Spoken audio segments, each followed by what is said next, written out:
it's really cool when you see people on Instagram and then you actually get to talk to them in real life and realize that they are super genuine and show up to be exactly who they are online.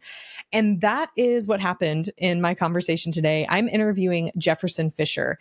He is actually a lawyer, but you may have seen him on Instagram or TikTok because he does a ton of videos about how to have healthy communication. He's on Instagram as @JeffersonFisher.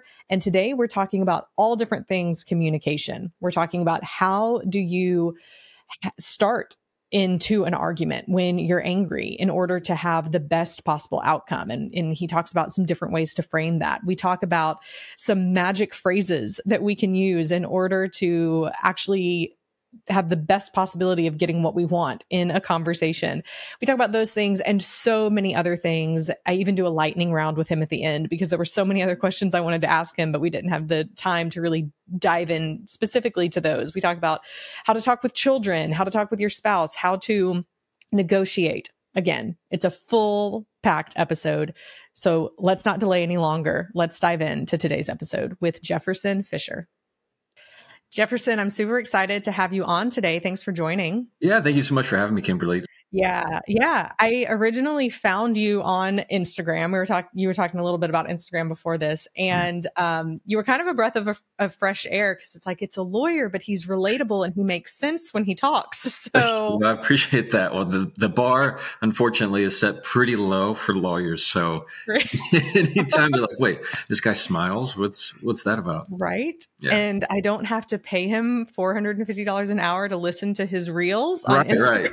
Right. You mean I can listen to him for a full minute and he won't charge me? Yeah. He won't charge me for 15 minutes. It is totally for free. I agree. No, that's awesome. So originally, what kind of law do you practice outside of Instagram? And then how did you get into social media and all of that?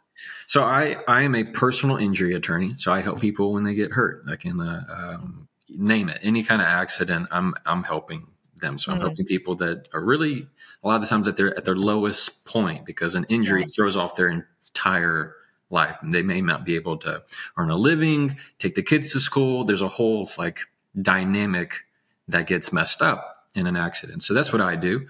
I started my own firm about a year and a half ago after being at a defense firm for a long time.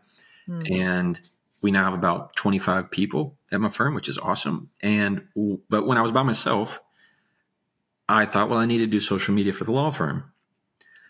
And I started to do little posts that I was seeing other attorneys about, like what to do in a car accident. I needed to get more people to follow to know about my law firm. And then I just had several events led to me having this watershed moment of who cares? Like nobody, no, what do you want them to just follow your firm? What's your purpose? What are you doing here on the planet? You're trying to help people. Do I have to talk about my law firm to help people? No. So I just started to share what I like to talk about and I'm a nerd about and something I'd like to do. And it's talk about communication. So I didn't have an office at the time. I was trying to get one. So the only place I had was my car. That was it. And so I was looking for the best lighting, the best camera, the best all this. And so I just said, forget the excuses. I'm just going to use my phone. And I still use my phone. I still use the car, even though I have 2 offices and everything's great. But yeah, the car's where it's at. That's pretty awesome. Has the social media helped your law firm or has it opened up new doors for you in other ways or both? Both, Kimberly. Yeah, oh my goodness. It's been amazing. Not only has it helped the law firm, I'll get calls daily from people all over the world, United States, you name it, asking me to help on their case, which I often do. Or they just call in to say it's something very nice. They just want to talk to me. So that's really neat. The other side is, I've been able to, I have a book deal now with Pingorama House. It's about communication. Who would ever thought that a guy talking to himself alone, recording himself in the car, they don't know that I'm making these sometimes in a gas station or in front of a Dollar General. You know what I mean? No matter where you're at. And it's turned into a book deal, a speaking. I get asked to speak a lot. So I get hired by companies to talk to them about communication, conflict management, or just social media, different things like that. And I've just been I went from not traveling really at all to, I think I've done like 24 speaking engagements this year, and I get to travel all over the place. It's been cool, and bring the family when I can. It's awesome. Yeah. That's the blessing and the hard part about speaking, at least for Mm-hmm. me, is when my husband can go with me, it's great because we kind of get away, but Yeah. the kids are Right. like, where have you been? So Oh we my try and goodness. take them when we can. Yeah. It's always hard when my daughter, who's 3, is like, you don't want to take me with you. You know, It's so like heartbreaking. you know she knows what she's doing, and so I have to She does. no, baby, I told you, like I'm gonna just be gone. I gotta go up there one day, and I'm coming right back. You're gonna be able to come with me on this trip, that trip, Yeah. and that they understand now, kind of, that they ask what I do, and I just daddy helps people. That's really all they care. That's all they know. So that's it. Otherwise, they know nothing about the social media world, or I mean, I don't Right. put him out there. I don't put my wife out there. I like to Yeah. keep it very much private. Yeah. So how did you get into, I mean, you said earlier you're a nerd about communication. Like, Yeah. why communication? Where did that passion come from? So I am a 5th generation attorney. Like, Wow. numbers don't math for us genetically. So I was a kid that got picked up from school, and then my dad would just put me in the corner so he could finish his deposition, or go to a trial, or, go to a family meeting, and all they talked about was, trials, things that happen, and funny courtroom stories. And I was just enamored with it. And I grew up seeing how my dad spoke. My dad's very diplomatic. My mother is extremely kind. And their number one prayer for me was wisdom, growing up. And I think that I believe that prayer was answered. I believe that they chose that for a reason. And so I've always had a gift for communication, for reading the room, reading people, feeling the emotions in the room.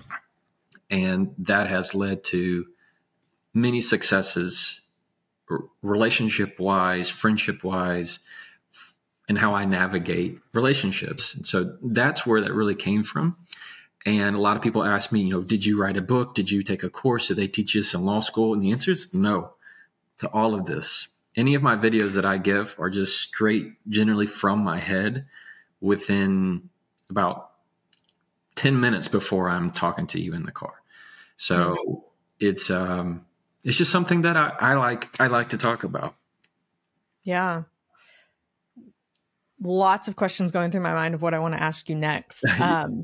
You have a very calming demeanor, by the way. I mean, we just met, 10 minutes ago, 15 minutes ago. And I came on to the recording. I was like super frazzled, was a couple minutes late. And just the first few words out of your mouth, I was like, oh, he's a calm presence. He has like a very soothing voice, and felt my frustration and anxiety decrease a little bit just with that. Is that intentional? Like, have you intentionally learned how to present yourself and how to show up in a certain way in order to just deflate a situation? The answer is that comes naturally from what's been modeled for me. I will absolutely say that I have been blessed in a way to see models of diplomacy in my family and how they handle and address conflict. I'd grow up, I'd get so mad. I mean, I'm a teenager. I'm getting mad at my mom. She's trying to control me. She's trying to do this. And I'd come to dad, and dad go, so? I'm like, but dad, I got this. You don't understand. And he'd go, so? And it would be like, oh man, what? Yeah, he's right. And so his whole thing was, hey, don't make that your Alamo. In other words, is that the hill you're going to die on? Really? And he was just so good at like deconstructing a lot of the ways I would feel that. And it became very natural to me in my demeanor to slow down. And as an attorney, especially, I very much honed that behavior, because my sole job is to send my clients into just intense conflict. So I have to train them and teach them and calm them down in very significant ways. And a part of that is what I've learned now that I've like working backwards of why is that? That my lower voice, or using a calming voice, a slower register, which comes very natural to me, actually makes other people's their sympathetic nervous system, like it matches their energy and the frequency to calm them down. So they oftentimes, it would be different if I came on and I just started yelling or I was really intense. You're going to also feel that intensity. So we tend to mirror each other. And so when I come in, I'm a lot more calming and talking about our day and how's your morning gone, then your body's like, oh, okay, I can match this frequency. And then it kind of just starts to ease. To ease in, to ease down. That's for sure. Yeah. Let's talk about the person who is angry, wants justice, believes they're right, wants their way. Yeah. You probably deal with some of these people every day. Every day. What have you seen work? How do you get people to shift their mindset and shift their behaviors so that the other person can actually hear what they're trying to say? So let's put it in a context. Let's say, let's put it, I assume for your readers, it's marriage, it's relationship. Let's put it contextually. They come into the kitchen. What's happening? Yeah. Okay. They come into the kitchen and let's say it's a wife. She's been working hard all day, getting the house clean, making dinner. And for the 5th night in a row, her husband is not home on time for dinner, like he said he was going to be. And it's not just the fact that he's not home. It's he doesn't respect me. He doesn't love me. This isn't right. Right. And so he comes in and he doesn't see what the big deal is. And she's upset and feels disrespected and unloved. And what she says to him is, why are you never home? Why don't you want to be with me?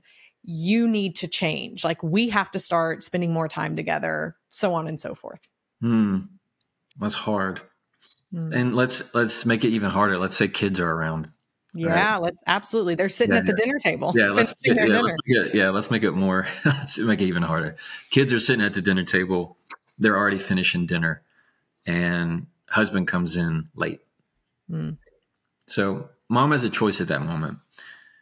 Do I address this now, or do I address this later? Now I think the first part of it is personal preference. I would recommend that it is not addressed in front of the kids. That's my personal belief. I grew up in a household that if you wanted to have a significant conversation, even if it was an argument, it needs to be done away from child's ears, because they don't understand the context. Yeah. And I don't believe that kind of behavior, should it turn ugly, should be modeled in front of kids. If you can't have it in a healthy way. But it sounds like under our scenario, it's not going to be had in a very healthy way. So dinner goes exactly as it should. You can either choose to address, say, hi, dad's here. Let's finish dinner. Let's have bed. Let them have a good night's sleep. Let them have a good night's rest. Then you turn to address the conversation in the room. What you don't want to do is start off with a why, like pushing the why question. Yes, that's the question you want to know, but when you put it in terms of a why, it very much feels like a challenge. So it pushes a threat to our body of challenging your autonomy. It challenges your competence. If I were to just say to you, Kimberly, let's say you did something, I said, why'd you do that? Our immediate response is, because I wanted to. That's right. Who are you to question me? Yeah. Because that's what I wanted to do. What's in you? So it works the same way. You have times where if you start with why, it is immediately going to put them defensive, because it is a challenge. It is a trigger to people. So the first question, my style is very much a diplomatic, let's come to the root of the matter. Because if you just start complaining that they're late, they know that they're late. So you complaining that they're late does nothing in terms of resolving the real issue, right? It's just you venting. If you need to vent, tell them that you're going to vent. If you need to, put a frame around it. I just need to vent to you for a second. I want to talk about this later. I want to talk about it afterwards, but I need you to be a place to just vent. They probably aren't going to want to hear that. Bigger issue is going to need to be, where is this coming from in terms of the repeated behavior? A very much more powerful way, I think, way to address this is, do I need to give up on the idea of you coming home on time? Because if you ask it that way, they will answer in the negative of like, no, you don't need to. I can do this. I can do this. At the same time, you need to be very mindful of what's happening in their day as to why they're late. And that means you're asking questions more along the lines of, what happened today? How was your day? Like finding out, because you really don't know. Right. Most of the time, if you just, like typical scenario, right, Kimberly, is they come home late, kids are down. Great. So you're just going to be, I guess you're just never going to be home. Is this what it is? Like you said, you're going to be home the other week. You have no clue what happened in his day. Who knows? It could be something where it's, maybe it's something at work. Maybe it was traffic. Maybe it was, who knows? So you always have to have a pause to understand what's really happening in their world. If it is a complete sign of disrespect that they know that they're being late and they just don't want to be around, that's much more of a boundary that you need to put up and be much more assertive and aggressive with it. That means that sounds more along the lines of, I'm interested in a relationship that shows up. If you're not interested in that and being with us at dinner, I need to know that now. There are times where I think you need to ask them in ways that want them to talk to you rather than want them to close up to you. So often we feel like the answer is to attack, when that just makes them claim up more rather than trying to be understanding of what is it about us that makes you not want to be here. And that starts to crack that a whole lot more. And it also, the other part of that is being able and willing to hear what they might honestly say. Yeah. Because sometimes those answers back might be, well, no, there is something about us that makes me not want to be here. And here it is. Right. And then that can lead to a cycle of poor interaction, poor communication. And you'll get in a circle. How many times you get in a it's cyclical, where you're getting in an argument, you come to the same place, but it just gets worse. It just gets worse. And Jefferson, I can imagine that, with you having a history, a family history, a professional history, just the experience in your life, the what's the word I'm looking for? Like the importance that you have put on communication just in general for you, you probably tend to show up communicating well in your conversations and in arguments, but there are probably people that you get in arguments with or disagree with, and they don't give the same kindness back, right? Like they don't think of not saying it in a challenging way and saying why, right? So how do you handle, so we can still continue to use the example of the wife who's mad at the husband. So let's say the wife is doing all these things. She's approaching it in the right way, not asking why, but looking to see what the core issue is. But he is using all the wrong communication styles and blaming her and X, Y, and Z. And she's having to keep her calm in the middle of a very difficult conversation. How would you recommend to continue on in that conversation when the other person is difficult to talk to? Oh yeah. Well, that's just about any argument. They're going to be difficult to talk to, especially when you're trying to calm things down in a way. So what has been very beneficial for me is that I frame my arguments at the outset So let's say I'm the wife in this situation, and I know deep down he's a good dad, or that he really loves us. That's not the issue. You know, there's not a fear of like, are you going around? Do you not love me? That's not the issue. It's just he's not coming home when he says he's going to come home. To me, you can frame a conversation by, one, acknowledging what you know and a quality you want them to have.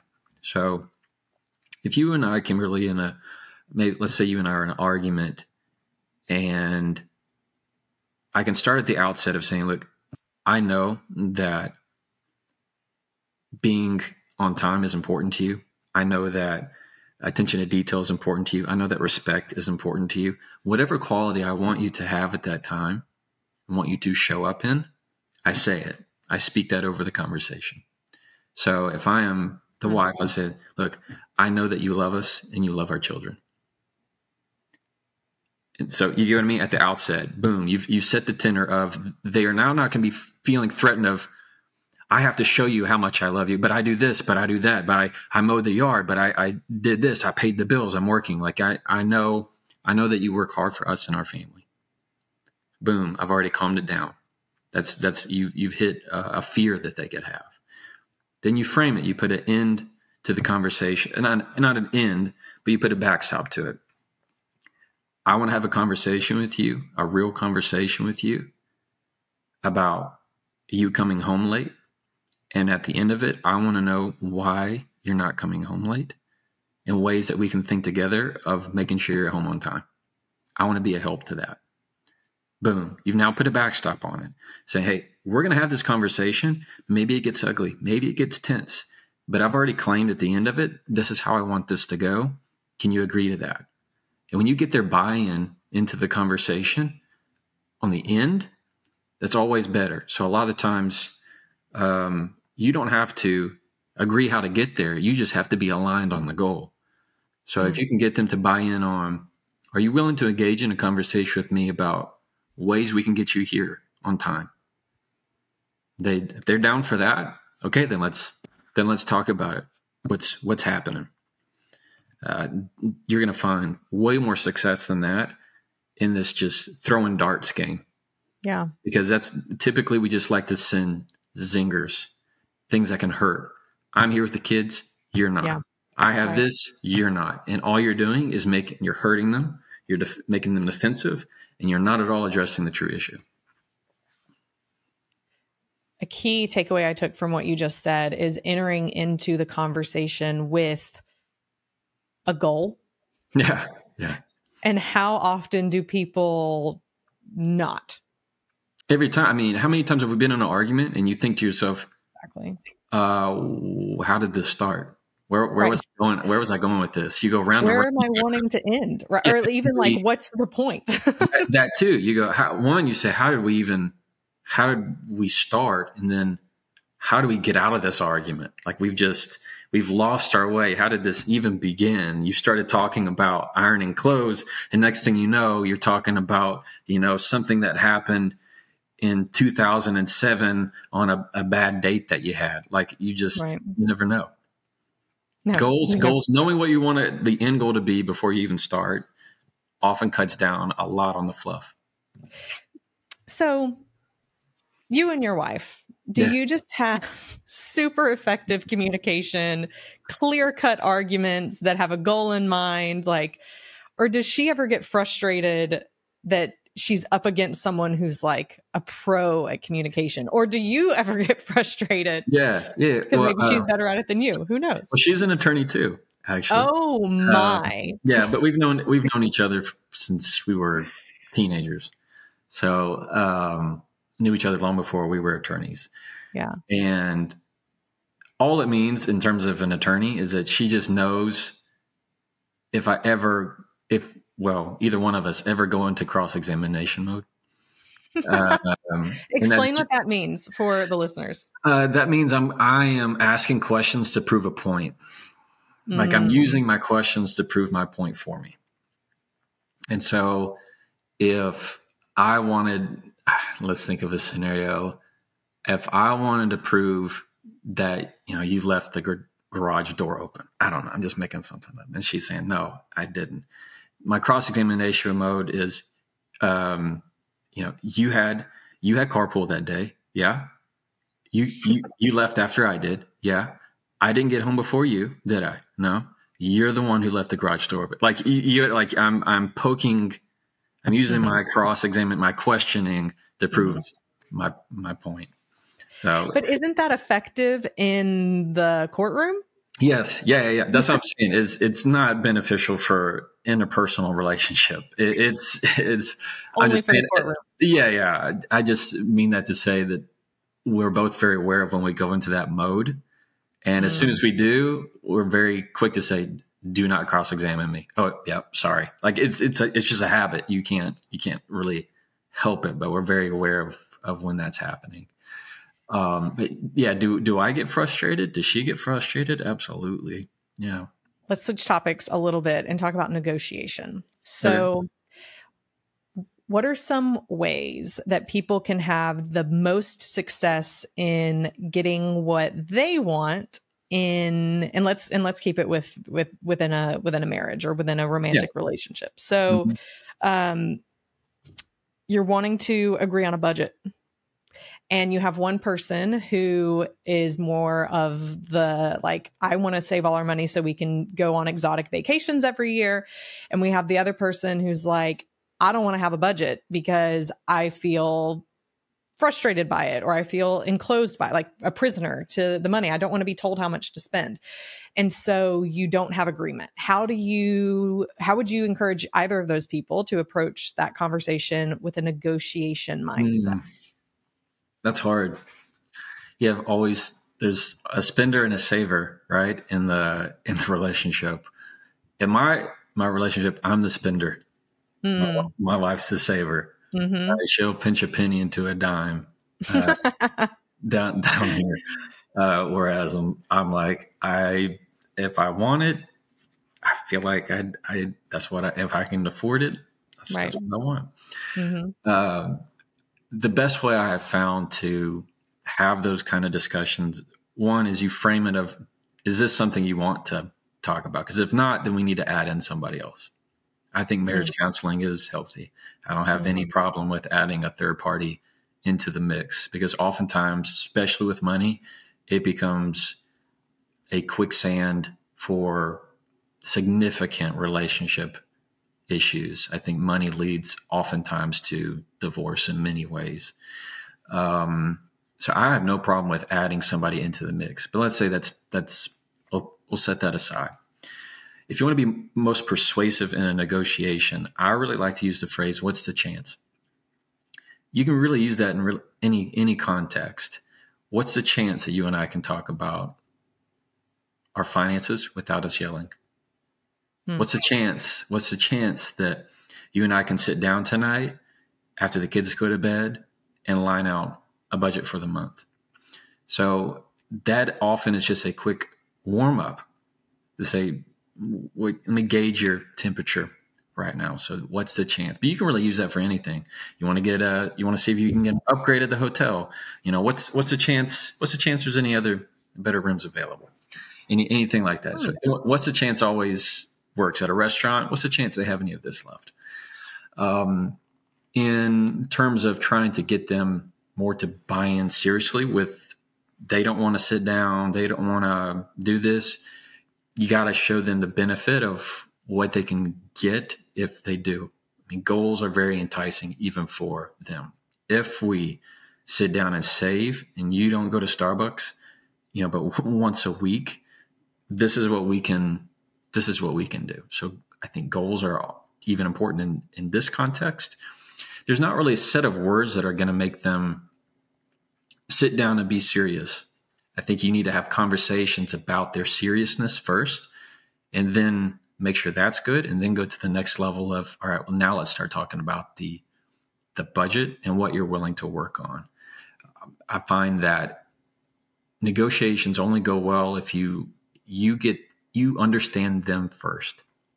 So that means you're asking questions of, what's your own personal feelings on when we get money and you see that we have money and what goes through your brain? What are you thinking about? Understand how they think so that they open up more, and then you have more understanding of where to go from there. Because when you get in the habit of like, I don't understand you. I can't get how you think. How could you not think this? You're such an idiot. You're going to block them off. They're going to get defensive, and they're not going to want to do anything with your budget. Yeah. Or other things, right? I mean, that's a huge thing that just pushes the other person away in general. Yeah, I agree. Do people ever ask you, like, what's the 5 secret phrases that can just transform my communication and get me or help me get whatever I want? Nobody's asked me like that before, but I can give you a few that I like to use. Let's hear them. Number 1 is maybe so. So anytime you get something defensive, to keep yourself from getting defensive, makes somebody else die down. When you hear something that's going to make you want to, oh yeah, what about you? Whenever you feel that feeling, you say, well, maybe so. Boom. Instantly just diffuses it. It's done. What else can they say? They feel like, okay, satisfied of, all right, well, okay. He's at least considered it, but you, and in the same way, I'm not taking it on. So, well, maybe so. It's having that, what I just consider a flexible mindset, that growth mindset. If you're too loose, there's chaos, right? If you're too rigid, you're not letting anything in and out. But if you can have some flexibility of, well, maybe you're right. So I like maybe so, maybe you're right. That's also one that I use very frequently, is maybe you're right. I'm given the possibility that I could certainly be wrong. People love that. Like, they cannot get enough of the idea that you're considering you could be wrong. In any context, they're like, oh my gosh, well. So whenever you tell somebody, oh, maybe you're right. Oof, it hits them because they heard the word right, which satisfies them. And right next to the word you. Correct. yeah. And they don't really hear the maybe part. They just hear the you're right. Yeah. At the same time, you're recognizing that you could certainly be wrong. Another phrase I like to use is, I could be better. So, I can do that better. I could have done that better. I'll be better. Any phrases like that help significantly. Oftentimes, especially towards the end of an argument, it's a great way of creating a bridge to connect to the other person. So I've had multiple people actually tell me they love that phrase. One was a lady who, she messaged me and said, at the end of this argument with my husband, mind you, we've been married like 12 years. At the end of the argument, I said, I can be better. And he responded, I can be better too. She said, I've never heard that from this man in all of our years of marriage. That's awesome. So when you just acknowledge yourself of, hey, I could be better, because it's always true, right? No matter what, you can always be just that 1% better. Absolutely. That's enough of acknowledgement of, this wasn't my best. Next time I can be better. I'll work on that. And oftentimes they say the same thing. I love those. Yeah.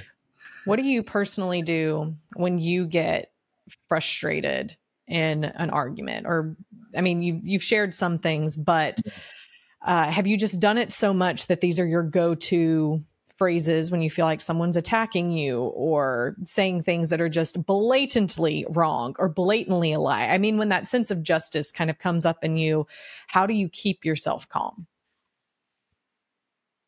How do I keep myself calm? Breathing works every time. I am a big proponent of the breath, because I can tell in my shoulders are getting tense. That's what happens. So the traps that my muscles get real tight, and I realize, wait, what am I doing? So if I breathe, big breath in and out, that helps me a lot to calm down.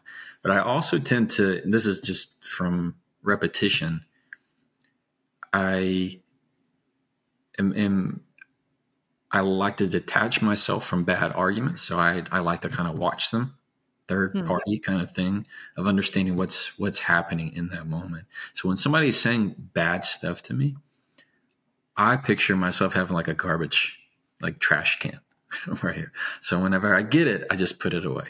Like I never allow it to, I don't allow myself to carry it. I don't allow myself to take it personally. Yeah. I hear it. I'm not even putting it in my basket. I'm just putting it in the trash. And that image to me keeps me a lot more calm so that I'm not chasing rabbit trails to no man's land. If I want to stay right on path, that's one of the most frustrating things I think for people when they get really mad in an argument is the person who's being logical. Because at that moment you want to be emotional. You want them to be emotional. You have to find a way that, this is threatening to me. I have to, my fight or flight. I need to fight you. I want to say something hurtful. I want to throw something. This is my fight mode saying, I need to beat you. But if you don't ever present yourself as an opponent in a way to where they're never able to rise, to really to grab onto something. Like if I yelled back at you, I've now just gave them a pedestal to jump even further. If I say something ugly, I've now just justified their words. Now they get to grab for more every time. But if I just never offer that, I diffuse it every time. And so often I'll have other attorneys go, man, I wish you weren't on this case, or else I'd be able to make, I'd be able to get a lot more passionate and angry, and they're just not able to because I never provide them that rope. So breath works a lot. Slowing my voice and my words down help a lot. Because slowing your words is always very useful and calming. Yeah. So it calms them down. If I have somebody on the phone or in front of me and they are all worked up, just for me to look at them and say, I hear you. Like, it doesn't matter who it is. They go, oh, okay. Like they just want to know that I'm acknowledging them oftentimes. And that calms them down pretty quickly. Are there ever times though, when you want to excite them? So instead of calm them down, like you need them to actually be a bit more passionate. And then what do you do in those instances? Just the opposite, like talk faster. You got it. That's exactly right. That's exactly right. So if I'm wanting to amp somebody up, if I really want to get things going, then I'm going to talk a whole lot faster, and my volume is going to start to increase. And I'm going to say, hey, look, I need you to be engaged here with me. When I say this, I need you to be this. And then now I'm starting to like get them elevated because they're starting to match my frequency. Right. So that's what I do. That's right. I was like, I'm all in, Jefferson. Tell me, where are we going? Yeah. What do you need? So if it's like, hey, we're going to do this. Come on. Yeah. Then they are, Now they feel like, all right, we're on a team. Let's go. I'm ready to just run through a brick wall. So for sure. Yeah. What about for the people who they've had an argument? It was terrible. They did all the wrong things, but they're wanting now to reset. So they're wanting to take a break and then they're wanting to re-engage in that same conversation. How do you re-engage properly? Let me clarify. Have they disengaged yet? Like they're in separate rooms. They're not talking to each other and they want to come back together. That's a great question. Can we talk about it with both? So let's say they've taken a timeout, a specific timeout, but they're going to be coming back together. And then let's talk about you're in the middle of it and you realize this isn't going the way I want it to. Right. How do you reset? Okay. So I would, if they are separated, not talking to each other. This is I'm going to make this point real quick though, too. When they come together, a very open way of starting to just make a runway for the other person to come together with you is to say, that was not my best self. It's admitting that was not my best moment. I like that. Yeah. Just to have that, you were taking ownership of the fact that who I was not who I want to be right now. And oftentimes in arguments, people will say, what kind of demeanor do I need to have? You already have it. You just don't use it. So if you and I, Kimberly, are in an argument and we're just hashing out it, we're saying things, and eventually I say something that's gone one step too far. I hurt too much. I made a comment that I knew would hurt because I wanted it to hurt. And let's say you start to cry, I start to cry, and we go in separate rooms. Then we come back together 30 minutes later, an hour later. How are we talking then? We're a lot softer. Hey, I'm sorry I said that. It's not what I meant. You hear how the conversation, now you sound softer. Now you slow things down. Now you're actually listening to what they have to say, coming at it from my point of view, this is what happened. Oh, well, that's not what I meant. From my point of view, you have all the tools. You're not using them in that way. But let's say they haven't separated yet. If they're just hashing at it, somebody needs to take a time out and say, we're running in circles. This is more harm than good right now. Can we and put a time frame on it? Can we come back to this tomorrow or tonight or in 30 minutes? I think I just need to take a walk for a second. Like somebody needs to take the responsibility of saying, this is not going anywhere. This is not helpful to us. This is doing more harm than good. And I think we need a reset. Nothing wrong with that. Love that. That's as long as you make it clear that this is not me giving up. This is not me leaving the conversation. I want to continue it, but I want to continue it in a healthy way. Can you, what's the chance you agree with that? And they'll say, what's the chance? Yeah. Maybe it's true. Yeah. Maybe so. Maybe so. What I'm getting from a lot of the things you've said and just kind of summarizing is it takes a lot of personal self-awareness and forward thinking to have good communication. So self-awareness and maturity to be able to say, maybe you're right, or maybe so, and not to get so defensive in the moment. But as well, I go back to what you said of have a goal. Like what's the goal for the argument? What's the goal for the conversation? And being able to frame that on the front end. Huge game changer. That's something I'm probably going to start using today. I'm sure I'm going to encounter some conversation today in my life where I'll say, here's the goal, here's kind of the boundaries of it. Here's what I want to see us get to. Yeah. And it may not be pretty every step along the way, but I believe that we're on the same team and can get there if we work together. Yeah, I absolutely agree. One thing that's very powerful to say at the outset like that, when you want to reframe it, say, look, I need permission from you to say things, even if they don't make sense. To say things, even if it's venting or even if it's messy. You know what I mean? I need you to understand. I'm going to say things that may not make sense to you, but I need to just say them. And I don't need you to respond yet. I just need to be able to say them. Can you be in that with me? But when we say like the bigger themes of what we're talking about here today is, yes, it's definitely good to have that sense of detachment, maturity, being able to have a goal. I would think a very big key is to understand that the person you see, even at home, even the person you live with, is often not the person you're talking to, because you see them at home, busy, doing this, doing that, but that's just who you see. But who you're talking to is the person that this morning got really frustrated that their hair wasn't done right and they got self-conscious and they're having a bad day. Or they had a text from their mother who set them off and got them upset. Or they had something happen at work that got them overly stressed. Or maybe they got a bill in the mail that they don't know about yet, and they just all of a sudden they got sent into finances. The person you see is really the person you're talking to. So when you get into the argument side of things, the more curious you are about what's happening to them, rather than being so defensive of what's being said to you, it's like you reverse engineer the conversation.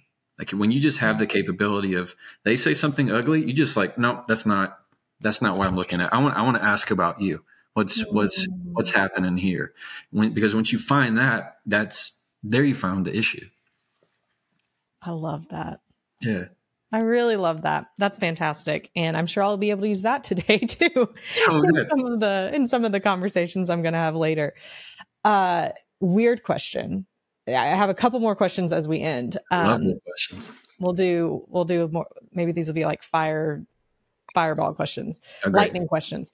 Are you concerned about what AI might do to human communication? No. There's, we've had plenty of indirect communication, like with text alone, emails. There is nothing that can communicate your point of view more than your own words. So many times I am texting with anybody, and there's that concern of I'm not understanding this correctly, or I'm taking this email the wrong way. If I call you, instantly resolved. There's something as a human that we like to hear human voices. Very true. We like to feel, we are meant to hear the warmth that, like, we are meant to feel the warmth of somebody's smile, not see it in an emoji. Like, those are just pixels on a screen. And you can tell and you hear my voice when I'm not smiling versus when I am smiling. And we just know it because that is just part of our biology. So I'm not concerned about it. Would I say it's more efficient? Would I say it's really cool? Do I think it's going to have some great benefit? Yeah, sure. Why not? I mean, everybody was always afraid of whatever the next technology was going to be, but I don't think anything's going to change the impact or importance of people's voice. How do you keep yourself from being just totally immersed in social media? I mean, you have a pretty large following. You're doing stuff all the time on it. How do you not let it run your life? You just don't. I mean, you stop talking about it. I mean, you just don't. You just make a decision that, again, like for me, it's what am I here for? Am I here to exist for an app on my phone? I can be here. I'm here at my house right now. Like you and I were discussing before the episode. When I'm here with my family and my 2 kids, you think they care at all about 6 million people on my phone? No, they don't. I'm here. Like I'm physically here. So as long as you have that care for your priorities, the people in front of you, not the people through the screen. So I try to have that mentality and also just have a sense of relief of too many times people are so focused on followers and engagement. You have to have followers. You have to have engagement. I'm a firm believer that the people that are meant to follow you will follow you. If they want to unfollow, they will. People who want to stay will stay. But if you get into this sense of, as soon as you feel like you deserve followers, that's the time that you don't. Is my point of view on it. So I try to I fit my social media into my life. I don't fit my life around my social media. So I think having that aspect of it, that's the reason why I don't include my kids, my wife. I don't ever want to be at a point where it's like, all right, everybody get together. We're going to make this post. Oh no, you didn't smile good enough. That's not cute. Like, why even make that dynamic? It's not what it is. It's not real. What if it all went away tomorrow? What would you do? I said, that was a fun game. I just say that was a cool ride. If it all went away tomorrow, it'd still be exactly what I'm doing. Would you be sad? Of course. Yeah. There'd be a chance of course I'd be sad. Maybe so. Yeah, maybe so. Because at this point, I feel a very strong sense of responsibility to people that follow me, rely on my advice or rely on my opinion. I do think if you give an opinion in any social space, you have an obligation to make sure that it is good and sound and from a right place and from a good heart. One that's going to put more light into the world. Yeah. And I take that very seriously. So if it all went away, it would be more of a concern of the people who I can't help. Yeah, there's no way to be able to reach them in that way. So, but in terms of like the vanity of what would you do if you lost all your followers? I'd still make the same video at the same time. I still make the same video now as I did when I was like pumped about 1,000 views. Yeah. Yeah. Two more quick questions. You're good. When it comes to kids and communicating with them, specifically in terms of discipline, how would you communicate? Like what stays the same of what you've talked about so far, and what might shift for someone who doesn't have a fully developed prefrontal cortex or other areas of their brain? Right. One thing that for sure stays the same is the tone and cadence of your voice. So if I were to say to my son angrily, "What are you thinking? What are you doing? Like, what's wrong with you?" Oof. Like, yeah. Oh my God. That's the worst thing I could ever say. Versus if I slow down my tone, my rhythm, if I slow down my words, if I lower my voice, say, "Hey man, you want to talk to me about what was going through your head? Where would that come from?" And become equally as curious about what goes through his head, because what goes through his head is not what's going through mine. At the time, it made sense for him to, cut up a dollar bill. He just want to see, you know what I mean? Like he just want to see what would happen. That was it. And you know what? We found out. So it's, you know what I mean? So it's like that's cool, man. And what did you learn? They do cut just like paper. That's right. They really do. And I take this was a real situation. Yeah. Well, and he went through like just a scissor mode. So then at school, he cut his shirt. And the question asked, like, what's up with that, man? He's like, "I just wanted to see if it would cut." I was curious. Well, I said, "What we learned?" He's like, "It does." It does. It does. Yeah, you're right, man. It really does, don't they? So, the way you speak matters a great deal, often more than what you say. We hear how you say it. When you yell and say harsh things, it's very hard to register for anybody. It's very hard to register. If your kid is yelling and screaming, rarely does yelling and screaming at them make it any better. It is, again, they need to match, and they will mirror your frequency. So if my daughter's going crazy on something, if I just repeat to her, "I can't hear you when you're yelling. Baby, I cannot hear you when you're yelling at me." Boom. Within 2 times, she's always will come down, and she'll she was tattletelling on something. So yeah, those are the most important, I think, to how you say to them, and keep a mind of curiosity of what's really going through their head. You mentioned at the beginning that your parents prayed over you that you would have wisdom. Yeah. What are you praying over your children? Now the same prayer. So it's the same exact one. So my dad would pray. They would pray, "Dear God, give Jefferson wisdom and always be his friend." That was my prayer every night. I pray the same thing. I make it a little bit different. So with my daughter, I pray that she have confidence and wisdom. Like I want her to be, she's full of fire, and I never want that to ever go. Ever. Now with my son, it is charisma, wisdom, confidence is all those words that I want to instill in him, that just to be kind. Like one time he came home, this was a few weeks ago. And I came home and he's like, "Dad, aren't you so proud of so-and-so?" It was a girl at a school. And I don't know who this kid is. I was like, "What happened?" He's like, "She did so good on her handwriting that she got a prize. I'm so proud of her, Dad."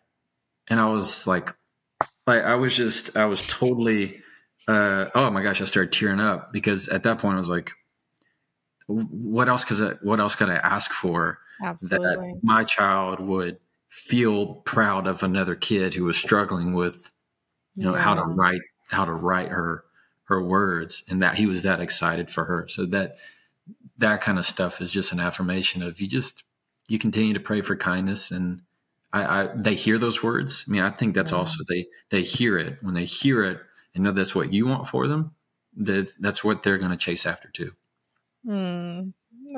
That's awesome. Jefferson, it's been fantastic speaking with you. I've loved our conversation. Love getting to connect with you. Where's the best place for people to follow you? Instagram? Instagram. If they have Facebook or TikTok, I like Instagram. It's just Jefferson Fisher. You'll find me.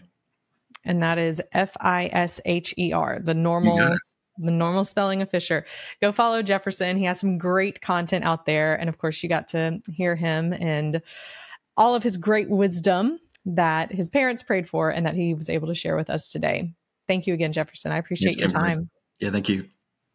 Here are my key takeaways from today's episode. When it comes to communicating well, it really does take the same amount of self-awareness and forward thinking as it should in anything that we take seriously. Our words can bring life or they can bring death. They can build someone up or they can tear someone down. And in our communication is the best way that we can show other people that we care about them or make them feel like we absolutely don't. When we talk about being the best person that we can be, being the best version of ourselves, we know that emotional attraction is a big part of that. And communication is really important when it comes to evoking emotions within other people that they enjoy feeling. And Jefferson had some great key takeaways of that. The first one is I love how he talks about approaching the conversation with curiosity, especially when you're angry or frustrated or feel like you're trying to get vindication or anything like that. I love that thought process of I hear everything you're saying and how you're attacking me or complaining or whatever it is, but let's put that aside. I want to understand what's really happening inside of you right now. The way that he said it is the person that you're talking to isn't the person who you know, like the things that have happened in their life, or I believe he said it the opposite. The person you know isn't the person that you're talking to. Things have happened in their day, in their life, in their mind that we don't understand at every single given moment. So be curious about seeing what's really under the hood of the situation. The second thing is having a goal for the argument or a goal for the conversation and framing it on the front end. Hey, I'm upset about this, but my goal that I would love to explore with you today is, or right now, is how can we get aligned on this X, get aligned on our budget, get aligned on our schedule, get aligned on this decision that we need to make, whatever it is. What's the chance that we could do that now? Framing the conversation of what you're going into it feeling like and what you hope to get out of it. And then my third key takeaway from today was to deflate and just take the power out of certain arguments by saying, maybe so, maybe you're right. I could be better. Maybe so, maybe you're right. I could be better. All of those are true in every situation. And it really does take the anger and frustration out of a situation to deflate it so that you can work better together to get on the same page and actually get things done. You can go follow Jefferson at Jefferson Fisher. It was great to talk to him today. If you have a friend, family member, loved one that you would love to share this episode with, please do. It helps the show to grow by reaching more people. And as always, leaving those reviews wherever you listen to podcasts is one of the best gifts that you could give to help the show spread even more. Until next week, stay strong.